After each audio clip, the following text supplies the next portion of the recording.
Good evening traders. Welcome back to the option trader channel. आता time होतोय 6:05 आणि आपलं लास्ट डेचं मार्केट, वीकच्या लास्ट डेचं मार्केट आता क्लोज झालंय. मंडेला आता मार्केट ओपन होईल. आज पण जबरदस्त मार्केटने मुवमेंट दिली, पण अनफॉर्च्युनेटली आपल्याला लॉस बघावा लागला. ॲक्च्युली प्रॉफिट होता आपला, पण या 3 इमोशन्समुळे, हे नंतर मी तुम्हाला एक्सप्लेन करणार आहे की इमोशन कसा रोल प्ले करते आपल्या ट्रेडिंगमध्ये. त्यामुळे मी हा आजचा व्हिडिओ बनवतोय. तर या 3 इमोशनमुळे मला आज प्रॉफिटमधून लॉसमध्ये डे क्लोज करावा लागला. तर मार्केट बघायला गेलं तर सोपं मार्केट होतं, एवढं डिफिकल्ट नव्हतं अंडरस्टँडिंगसाठी. पण लाईव्ह मार्केट आणि इंट्राडे ट्रेडिंग त्यातल्या त्यात डिफिकल्ट असते. यू कॅनॉट प्रेडिक्ट की नेक्स्ट कॅन्डल कशी बनू शकते आणि टार्गेट अँड स्टॉप लॉस काय असू शकतो. एक प्रोबॅबिलिटीवर आपल्याला काम करावं लागतं. मार्केट गॅप डाऊन ओपन झालं. एक ओव्हरव्ह्यू देतो तुम्हाला दिवसाचा. 200 point market gap down open झालं. ही फर्स्ट कॅन्डल जर तुम्ही बघितली, ही फर्स्ट कॅन्डल जवळजवळ 280 पॉईंटची, 290 पॉईंट. मार्केट का तिकडं सेलर्स ॲक्टिवेट होतात, परत इकडं वर जातं मार्केट. एक रिट्रेसमेंट घेऊन 52,000 ही सायकोलॉजिकल लेवल असते. 500 आणि 1000च्या ज्या लेवल असतात त्या सायकोलॉजिकल लेवल असतात आणि या ठिकाणी मोठ्या पोझिशन असतात. मी पण इथं एक ट्रेड घेतला होता. 1000 रुपीज प्रॉफिटमधून हा ट्रेड मी एक्झिट केला होता, कॉल घेतला होता. तर मार्केट ब्रेकडाऊन आपलं 52,000 लेवलचं होतं, ते फेल झाला. परत रिट्रेसमेंट आला. आता रिट्रेसमेंट कुठे आलं हे बघा, लेवल. लेवल इम्पॉर्टंट असते. मार्केट लेवल बेस्ड ट्रेडिंग केली ना तर प्रॉफिट होतो म्हणजे होतो, पण त्यात इमोशन यायला नाही पाहिजे. हे इमोशन आले, त्यामुळे मला आज लॉस झाला.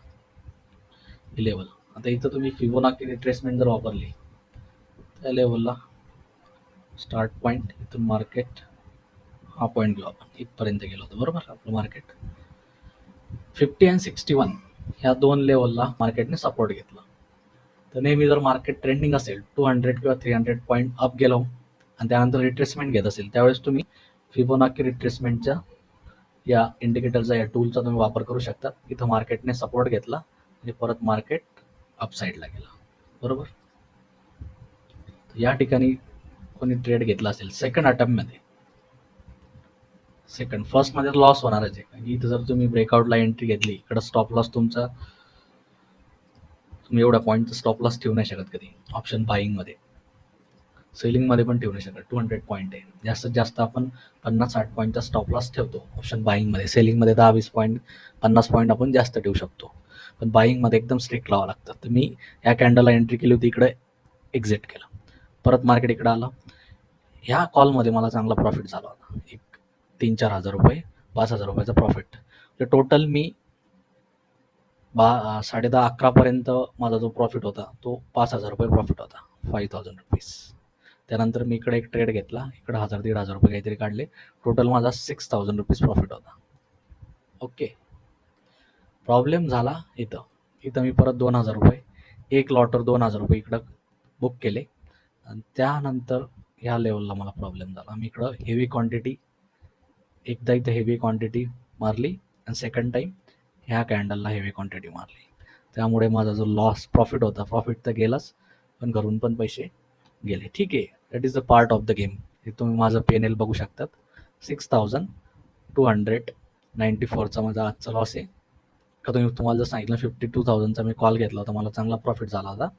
आणि जो पुट होता, मार्केट रिव्हर्स होता, तिथं पण मला चांगला प्रॉफिट झाला होता. इथं प्लस मायनस जर केलं तर मी 6,000च्या आसपास प्रॉफिटमध्ये होतो. पण ह्या एका पुटने मला वाटलं की मार्केट आता ट्रेंडिंग आहे, त्यामुळे मी जास्त क्वांटिटी, प्रॉफिट लॉस बघायला गेला तर पर्सेंटेज वाईज लॉस माझा छोटा आहे, पण क्वांटिटी जास्त मारल्यामुळे हा लॉस मोठा दिसतोय. मी इकडं क्वांटिटी कमी ट्रेड केली आणि इथं जास्त केली, त्यामुळे हा लॉस जास्त दिसतोय. ओके. आता हे 3 इमोशन कसे प्ले केले आजच्या ह्याच्यात मी तुम्हाला सांगतो. जसा माझा इथं 6,000 ते 7,000 रुपये लॉस या ठिकाणी झाला 12 वाजेपर्यंत. माझे इमोशन्स, ग्रीडचे इमोशन्स आहे झाले की मला आज 15,000 to 20,000 कमवायचे आहेत. 7,000वरून मला फॉर एक्झाम्पल 15,000 ते 20,000 रुपये कमवायचे आहेत. इथं मी 2,000 रुपये परत प्रॉफिट बुक केला आणि 15,000 ते 20,000चं माझं टार्गेट. मग इकडं मी जास्त क्वांटिटी प्ले केली या लेवलला आणि या लेवलला. जास्त क्वांटिटी प्ले करायच्या चक्करमध्ये ह्या ट्रेडमध्ये माझा जो 5 ते 7 हजार रुपये जो एक्झॅक्ट प्रॉफिट होता मला लक्षात नाही आता, तो प्रॉफिट ह्या ट्रेडमध्ये वाईप आउट होऊन 2-3 हजार रुपये मला लॉस दिसायला लागला. मग मी काय केलं, रिव्हेंज ट्रेडिंग केली, की आता प्रॉफिट तर गेला जेन घरून, परत 2,000 रुपये गेले, तर रिव्हेंज ट्रेडिंग केली.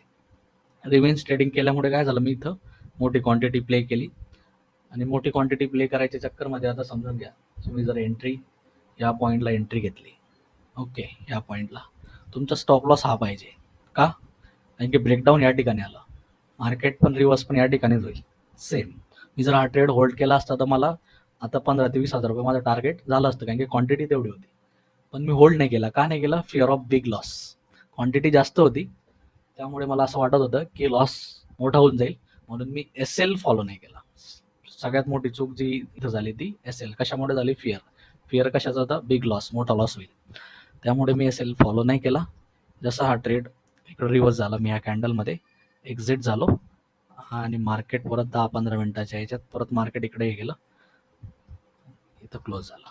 ओके, या प्रकारे 3 इमोशन, ग्रीड, 7चे मला 20-25 हजार रुपये करायचे, त्याच्यानंतर रिव्हेंज, आलेला प्रॉफिट लॉसमध्ये कन्वर्ट झाला आहे, तो छोटाच लॉस होता, मी ट्रेडिंग क्लोज केली असती तर बेटर झालं असतं. 2,000मध्ये मी आजचा डे क्लोज केला असता लॉसमध्ये. पण रिव्हेंज हे इमोशन प्ले केला, त्यानंतर मग फिअर. रिव्हेंज नंतर मी ट्रेड घेतला, ओव्हर ट्रेडिंग केली, आणि परत फिअर. त्यामुळे मला आजचा जो दिवस आहे तो 6,000मध्ये 6,294 लॉसमध्ये क्लोज करावा लागला. हे चालू असतं, पण तुम्हालाही माहिती पाहिजे, त्यामुळे मी हा व्हिडिओ रेकॉर्ड केला, की ग्रीड, रिव्हेंज, फिअर, कॉन्फिडन्स आहे, असे 4-5 इमोशन्स आहे. ते इमोशन इंट्राडे ट्रेडरच्या लाईफमध्ये खूप इम्पॉर्टंट आहे, आणि त्यावर जर तुम्ही कंट्रोल मिळवलं तर तुम्ही चांगला पैसा इथं बनवू शकता. It is all about today's day, today's video. मंडेला मी तुम्हाला परत अपडेट करतो. धन्यवाद.